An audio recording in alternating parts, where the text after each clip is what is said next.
During days of Prophet, Aisha radiallahu anha used to deliver speeches to the Sahabis. So isn't it important that women scholars today should also make use of media like television in Dawa, provided they are in hijab? Sister asked a very good question, and she quoted a reference that Hazrat Aisha, may Allah be pleased with her, she used to give speeches to the Sahaba, and she is said to have taught no less than 88 different scholars. She was a scholar of scholar, and only on her authority there are 2,210 ahadith narrated, and I do agree with that. But sister, the reason was Hazrat Aisha, may Allah be pleased with her, she was the wife of beloved Prophet, and she was close to the Prophet, and she had memorized various ahadith which no one in the Muslim Ummah at that time knew. So she was the scholar of the scholar. She had the maximum knowledge.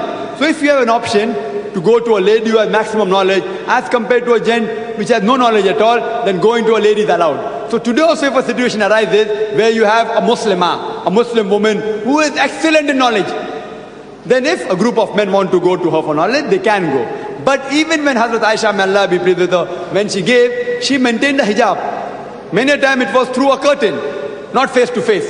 It was through a curtain that they used to give, because the wife of the Prophet had to maintain extra hijab. And the main point was because she was the human being who had one of the highest knowledge.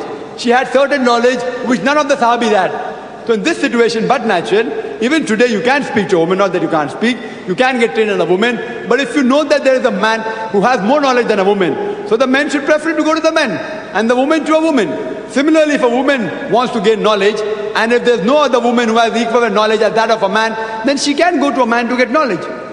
But if you tell me that a man in this world today has more knowledge than a woman, and yet to go to a woman, then that doesn't serve the purpose.